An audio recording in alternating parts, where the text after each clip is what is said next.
প্রিয় দর্শক, সবাইকে স্বাগত জানাচ্ছি। 2026 সাল এবং 2024 সাল এটা শুধু দুটো ক্যালেন্ডারের বৎসর। ক্যালেন্ডারে একটা বছর গেল, আর একটা বছর আসলো, কিন্তু বাংলাদেশের মানুষের যে ভাগ্য সেটা আর বদলালো না।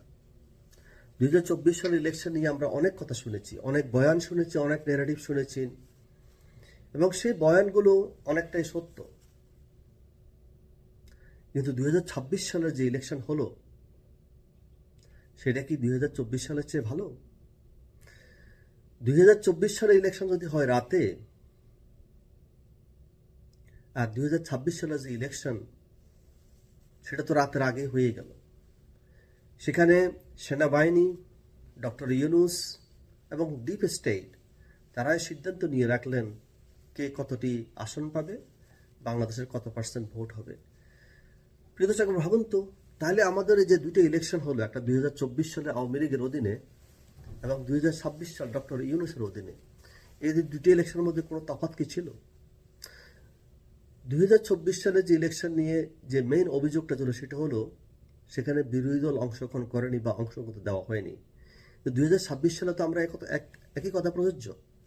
এখানেও তো বাংলাদেশের অর্ধেক মানুষের যে রিপ্রেজেন্টেশন, আওয়ামী লীগ বা 14 দলীয় যে জোট, তাদেরকে ইলেকশনে অংশগ্রহণ করতে দেওয়া হয়নি। তাহলে 2026 সাল এবং 2025 সালে যে ইলেকশন মধ্যে তফাৎটা কোথায়?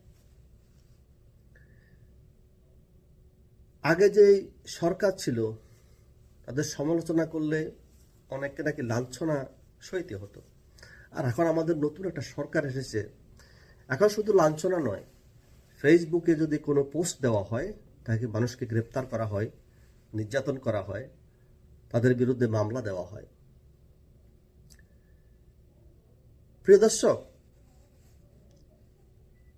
17 বছর যে মানুষটি লন্ডনে বসবাস করেছেন বা লুকিয়েছিলেন, যে মানুষ মুসেলাকা দিয়ে এই দেশ থেকে পালিয়ে গিয়েছিলেন যে আমি আর জীবনে রাজনীতি করব না, এখন শুনি উনিই নাকি গণতন্ত্রের মর্যাদার সর্দার, উনি গণতন্ত্রের রক্ষক এবং বক্ষক। আপনাদের মনে আছে ফখরুল সাহেব আর অ্যাডভোকেট রিজভী সাহেব আগেই প্রত্যেকটা দিন পত্রিকা খুললে বা টেলিভিশন খুললে আমরা শুধু তার কান্নাকাটি দেখতাম। তারা কান্নাকাটি করতে কিসের জন্য? গণতন্ত্রের জন্য, মানবাধিকারের জন্য, সুশাসনের জন্য। কিন্তু 2026 সালে যখন ওনারা ক্ষমতায় আসলেন, ওনারা সবকিছু বেমালুম ভুলে গেলেন। আমাদেরকে তারা নতুন করে গণতন্ত্র শিখাচ্ছেন, মানবাধিকার শিখাচ্ছেন, আইনের শাসন শিখাচ্ছেন, নতুন করে গণতন্ত্রের সংজ্ঞা সংজ্ঞায়িত করতেছেন। আপনাদের স্পষ্ট মনে আছে ফখরুল সাহেব প্রত্যেকটি অভিযোগ করতেন তখনকার চালের দামের কারণে, যে চালের দাম বেড়ে গেছে, মানুষের ক্রয় ক্ষমতার বাইরে।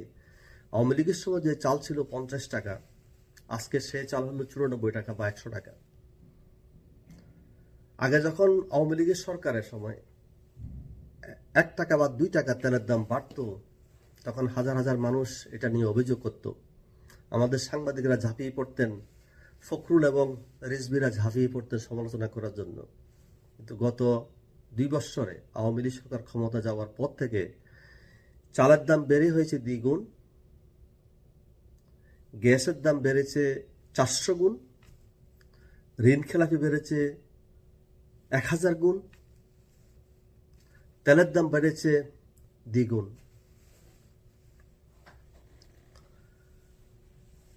আর আমাদের বাংলাদেশের বর্তমানে যে বিদ্যুতের অবস্থা, সেটা তখন অমাবস্যার চাঁদ, দেখা পাওয়াই কঠিন।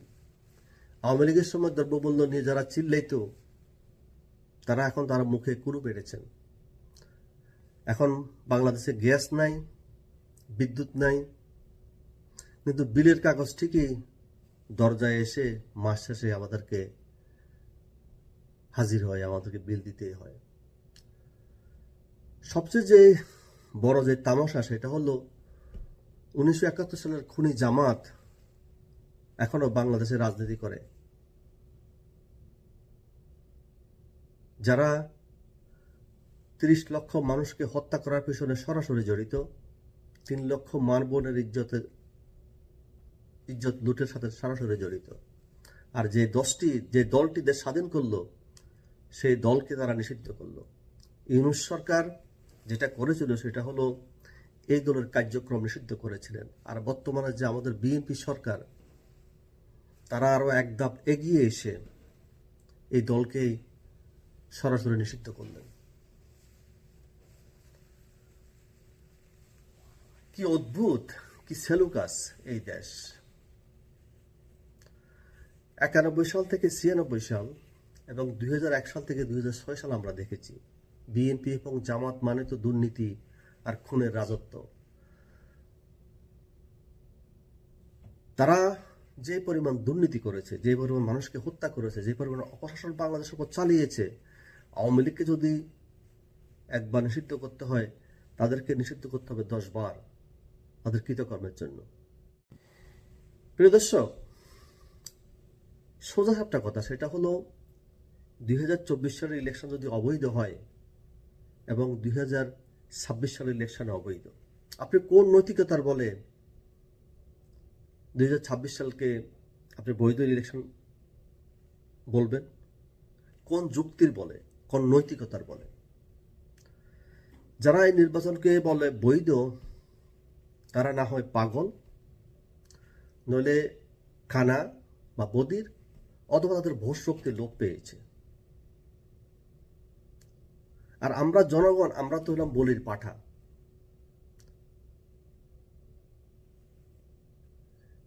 আগে আমরা যদি শোষিত হতাম বা নির্যাতিত হইতাম শাড়ির নিচে, এখন আমরা নির্যাতিত হচ্ছে জনগণ খাম্বার নিচে। তফাৎ শুধু এইটুকুই। প্রিয় দর্শক, আমার ভাবতে অবাক লাগে, বাংলাদেশের যারা নিজেদেরকে বুদ্ধিজীবী দাবি করেন, নিজেদেরকে নিরপেক্ষ দাবি করেন, তারা কোন নৈতিকতার বলে, কোন যুক্তিতে 2026 সালকে বা 2026 সালের ইলেকশনকে বৈধতা দেন? যারা 2026 সালকে বৈধতা দেন, তাদের নৈতিক চরিত্র, নৈতিক গুণাবলী, মানবতাবোধ, সভ্যতাবোধ, সত্যের প্রতি তাদের কোনো ন্যূনতম সংযোগ নেই। কারণ 2024 সালের যে ইলেকশন, যে চরিত্র, 2026 সালের যে ইলেকশন হলো, সেই ইলেকশনের চরিত্রের খুব একটা মিল নেই। যেখানে বাংলাদেশের অর্ধেক মানুষ বা 11 কোটি মানুষ ভোট দিতে পারে না, যেখানে 14টি দল বা 20টি দল ইলেকশনে অংশগ্রহণ করতে পারে না, সেই ইলেকশন কিভাবে বৈধ হয়?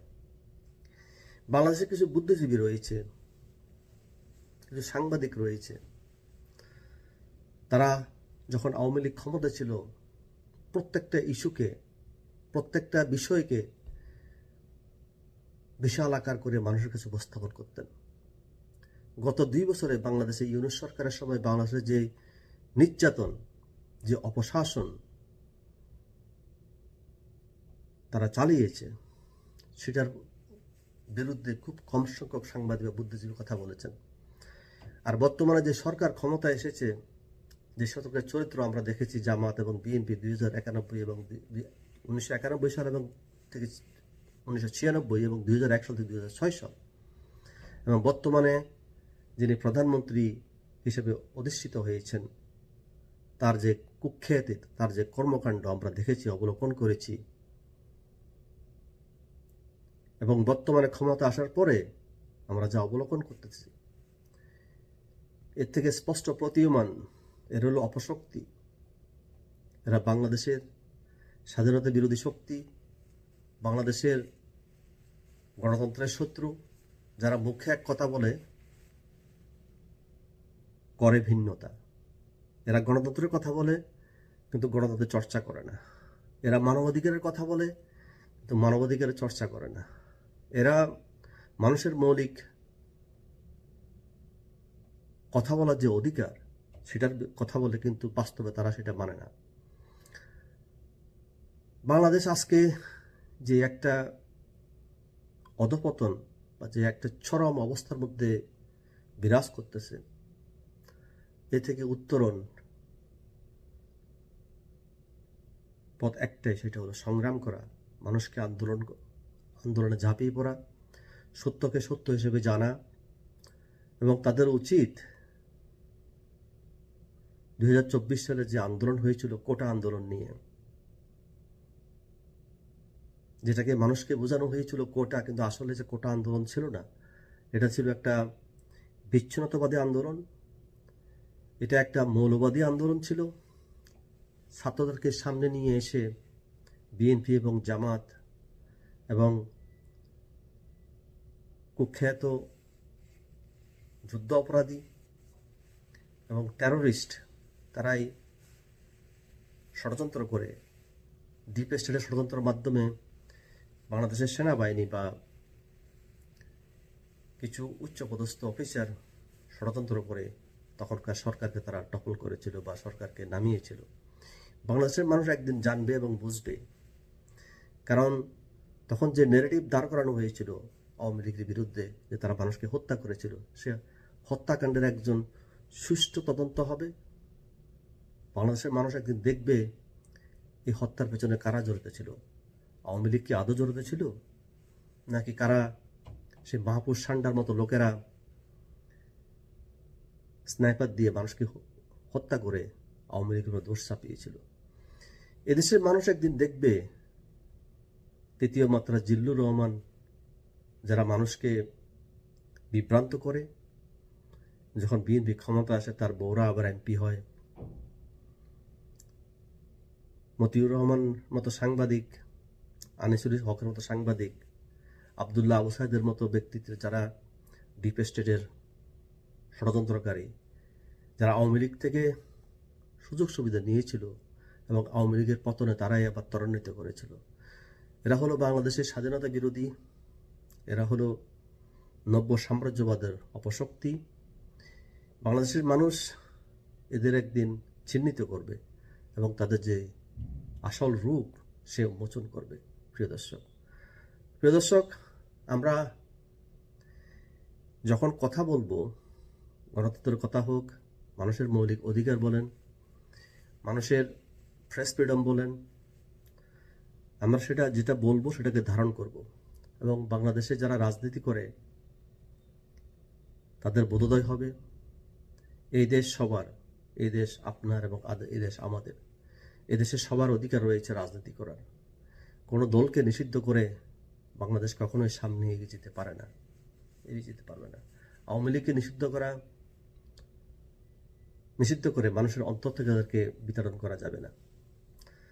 আওয়ামী লীগকে নিষিদ্ধ করলে সেটা বইয়ের মধ্যে বা আইনের মধ্যে সীমিত থাকবে, কিন্তু বাস্তবে আওয়ামী লীগের অবস্থান বাংলাদেশের মানুষের অন্তরে রয়েছে এবং সারা জীবন যতদিন বাংলাদেশ থাকবে ততদিন তাদের আওয়ামী লীগের প্রতি মানুষের যে চেতনা, মানুষের যে ভালোবাসা, সেটা অটুট থাকবে। প্রিয় দর্শক, সবাই বিবেক জাগ্রত হোক, আমরা সবাই সত্যকে জানি এবং সত্যকে ধারণ করি। এই প্রত্যাশা আজকে এই পর্যন্তই। আবার দেখা হবে। Thanks for watching. বাই।